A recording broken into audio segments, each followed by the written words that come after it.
ہم ایک دفعہ پھر آپ کو خوش آمدید کہتے ہیں. ناظرین سیٹھی صاحب ایس ایم ایسز آ رہے ہیں اور کچھ ہمارے مہربان ہیں وہ ایس ایم ایسز ہمیں کر رہے ہیں اچھے ذرا ٹون میں. اب تو وہ کہہ رہے ہیں جی کہ رشید رضوی صاحب کو آج معزز جج صاحبان نے سپریم کورٹ میں کل کہا تھا انفیکٹ کہ آپ ریاض شیخ صاحب کی وکالت کیوں کر رہے ہیں. اب سوال یہ ہمیں کیا ہے زاہد صاحب نے کراچی سے کہ کیا وکالت کرنا پھر جرم ہے؟ ویسے آئی ایم شاکڈ فرینکلی، کیونکہ وکیل رکھنا تو کانسٹیٹیوشنل ریکوائرمنٹ ہے، اور اگر آپ کے پاس وکیل نہ ہو to plead your case, you can be a rapist, a murderer, a crook, whatever, a criminal of the highest order, اور the constitution says you must have a lawyer. اور اگر آپ کے پاس وکیل نہیں ہے تو آپ کو عدالت وکیل پرووائڈ کرتی ہے. اور یہ کسی وکیل کو کہنا کہ آپ فلانے کی وکالت کیوں کر رہے ہیں، میرا خیال ہے یہ must be an unprecedented statement. مجھے اگر آپ کوئی بڑے سپورٹرز ہیں لائرز موومنٹ کے، اور مجھے ایک اسٹیٹمنٹ کسی اور دنیا کے جج کا یہ اس قسم کا کہ آپ اس بندے کے وکیل کیوں بنے، مجھے آج دکھا دیجیے. It's unheard of because it's a constitutional requirement. اور ایک بندے کو کہا جا رہا ہے آپ تو لائرز موومنٹ کے لیڈر تھے، آپ اس گندے بندے کے آپ کیوں وکیل بن گئے. وہ تو اس کی کانسٹیٹیوشنل رائٹ ہے اور لائر کی بھی رائٹ ہے. تو پھر میں یہ سوال نہ پوچھوں کہ جن لوگوں نے آپ کو سپورٹ کیا ہے وہ آپ کے آگے اپیئر کیوں کر رہے ہیں؟ کیا وہ باعث نہیں ہے؟ کیا آپ کے تعلقات نہیں ہیں ان کے ساتھ؟ میں اگر آپ کا سیاسی حمایتی بن جاتا ہوں تو کیا then do I have a right to take crores of rupees from clients to on crooked clients to represent them before you? یہ سارے لائرز موومنٹ کے جو وکیل ہیں ان سب کو ڈسکوالیفائی کر دینا چاہیے from appearing before the Supreme Court. That's my view. تو یہ دیکھیں دین یو ول، یہ اس قسم کے سوال کھڑے ہو جائیں گے پھر. تو ان علاقوں میں نہیں جانا چاہیے.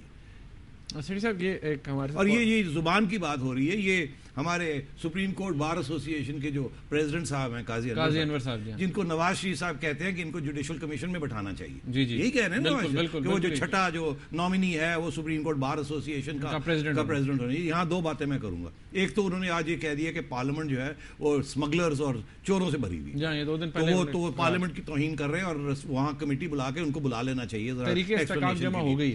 نہیں مطلب یہ کوئی بات ہے کہنے والی؟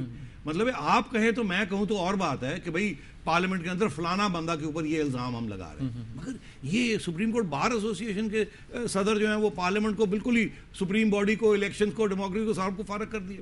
اور دوسری بات یہ ہے کہ پاکستان بار کاؤنسل جو ہے وہ تو ایک نیشنل ادارہ ہے، جو کہ پہلے پروپوزل تھی کہ اس میں سے ایک بندہ نامنی لیا جائے. یہ جو سپریم کورٹ بار ایسوسی ایشن 2-3 ہزار سارے ممبر ہیں ان کے، اور پاکستان بار کاؤنسل جو ہے ان کو تو ہزاروں، tens of thousands of member. کس قسم کی ڈسکرمنیٹری قسم کی تجویزیں آ رہی ہیں نواز شریف صاحب سے، اور کس قسم کے فضول قسم کے بیانات دیے جا رہے ہیں قاضی انور صاحب دے رہے ہیں. سیٹھی صاحب ہمارے ساتھ ایک کالر ہیں ڈاکٹر خالد فاروق ہیں پشاور سے. السلام علیکم. جی السلام علیکم سیٹھی صاحب. جی خالد صاحب السلام علیکم.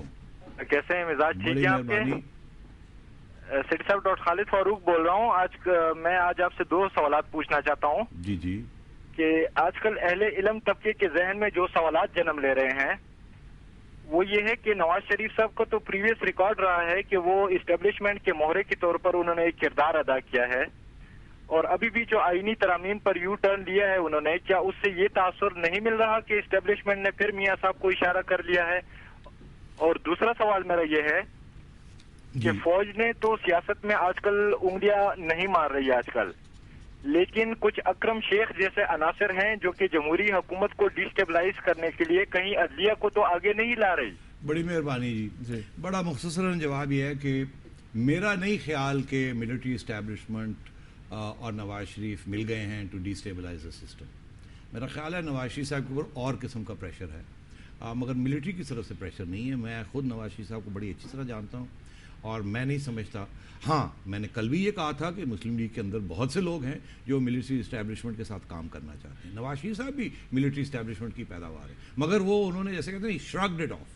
اب وہ پاپولر لیڈر بن چکے ہیں، انہیں ملٹری اسٹیبلشمنٹ کی ضرورت نہیں ہے. میں تو یہاں تک کہتا ہوں کہ ملٹری اسٹیبلشمنٹ کا ایک حصہ ہے جو ان سے بھی خوفزدہ ہے کہ کل کو یہ واپس آ گئے، انہوں نے 2 آرمی چیف کی کو سیکنگ آرڈرز کیے تھے، یہ آگے پتہ نہیں کیا کریں گے. تو وہاں تو میں آپ کے ساتھ اتفاق نہیں کرتا. دوسری بات یہ ہے، آپ نے بات کی اکرم شیخ صاحب کی. اب اکرم شیخ صاحب ایک وکیل ہیں، ان کی ایک پوائنٹ آف ویو ہے، انہوں نے بڑا کھل کے وہ اپنا پوائنٹ آف ویو بتایا ہے. آپ اور میں اتفاق نہیں کرتے، اس میں بہت سی ہولز ہیں. بڑا کمزور پوائنٹ آف ویو ہے اور بڑا politically bias point of view ہے. ایک وکیل کو اس طریقے کے ساتھ اس قسم کے پوائنٹس آف ویو نہیں ایکسپریس کرنے چاہیے. وہ ایک پروفیشنل ہیں, ان کو نہیں ایسے کرنا چاہیے, مگر وہ کرتے. اب ہم کیا کر سکتے ہیں؟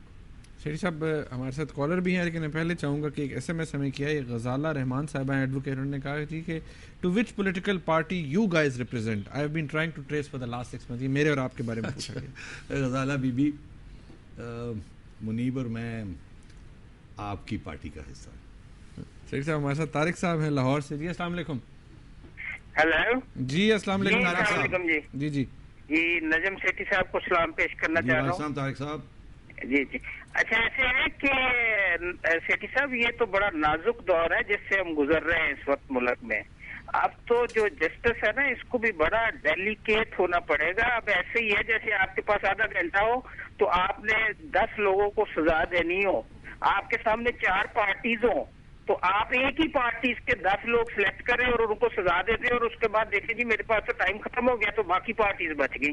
جی بڑی مہربانی جی, میں اتفاق کرتا ہوں آپ سے. یہی لوگ کہہ رہے ہیں, آپ نے جو آج بات کی یہ بہت سی جگہ پہ یہی بات ہو رہی ہے کہ یہ کیا ہو رہا ہے. یہ نیب جو ہے جس کی بات, جس کے آج اوپر چیف جسٹس صاحب گرجے ہیں اور کہہ رہے ہیں کہ جی نیب کو یہ کرنا چاہیے وہ کرنا ہے, کیا یہ نیب سیکرڈ کاؤ ہے؟ اس نیب کو اتنی اہمیت دی جا رہی ہے. تو مشرف نے بنائی تھی. مشرف تو بڑا گندا تھا, مشرف کو تو چھٹی کرا دی گئی, بھیج دیا گیا. آرٹیکل 6 چل رہا ہے مشرف کے اوپر, اس کے ججز کو بھی چھٹی کرا دی گئی, وہ بھی گندے تھے. یہ نیب بڑی اچھی چیز ہے. کیا بات ہے, یہ ڈبل سٹینڈرڈز کیوں ہو رہے ہیں؟ اس قسم کے سوال لوگ پوچھ رہے ہیں مجھے, اور میرے پاس کوئی جواب نہیں ہے. سیٹھی صاحب ویسے بڑا انٹرسٹنگ SMS ہے, کسی نے کہا جی کہ یہ عوام میں سے کسی نے لکھا ہے کہ ہم کو بجلی نہیں دو گے تو اللہ سپریم کورٹ سے گورنمنٹ پر بجلی گرائے گا. ارے خدا کا خوف کرو, بالکل یہ ٹیک دس بیک. اس قسم کے سوال پلیز, یہ بالکل فضول باتیں یہ. اچھا آپ کے نزدیک ٹھیک ہے. اچھا یہ بتائیے سیٹھی صاحب, وہ کہہ رہے ہیں کہ is there any connection between U turn of PML and today's with the supreme court's attitude? دیکھیے میری یہ ویو تھی کہ نواز شریف صاحب نے یہ جو لاسٹ یہ جو یو ٹرن کیا ہے اس کا تعلق ضرور جوڈیشری سے ہے. ایک پوری بات مان گئے اور پھر آ کے وہ بات بدل لی, اور اب وہ کبھی مطلب 4 دفعہ تو انہوں نے 3 پریس کانفرنسز کر دی ہیں اور ایک انٹرویو بھی دے دی, اور وہی بات دہرا رہے ہیں. اتنے ڈیفینسو ہوئے ہیں, اور وہ بات بیٹھ گئی ہے لوگوں کے دلوں میں کہ کہیں سے فون آیا ہے, اور یہ نہیں کہ کسی فوجی کی طرف سے فون آیا ہے, کسی اور کی طرف سے فون آیا ہے یا کوئی پیغام آیا ہے کہ بھائی خیال رکھو, نہیں تو یہ جس قسم کے لوگ سوال پوچھ رہے ہیں کہ کیوں صرف زرداری اور پیپلز پارٹی کا احتساب ہو رہا ہے, تمہارا احتساب بھی نہ کھل جائے, سپورٹ کرو. اس قسم کی باتیں لوگ کہہ رہے ہیں, میں نہیں کہہ رہا, لوگ کہہ رہے ہیں. یہ یاد رکھو, میرے پاس اتنے SMS اور ای میلز آ رہے ہیں اور لوگ اس قسم کے سوال پوچھ رہے ہیں, میرے پاس کوئی جواب نہیں ہے. اس کا جواب وہ کہتے ہیں از بلوئنگ ان دا ونڈ. سیٹھی صاحب وقت ختم ہو گیا ہمارے پاس. آپ کا بہت شکریہ. ناظرین آپ نے آج کا پروگرام دیکھا اور سیٹھی صاحب کی جو پوائنٹ آف ویو ہے وہ بھی آپ نے سنا. آج کی ڈیولپمنٹ یقینی طور پہ بہت اہم ہے. اب دیکھتے ہیں آنے والے وقت میں گورنمنٹ کے لیے کیا یا زرداری صاحب کے لیے کوئی پریشانی بڑھتی ہے اس حوالے سے نہیں. کل تک کے لیے ہمیں اجازت دیجیے. دیکھنے کا بہت شکریہ. اللہ حافظ.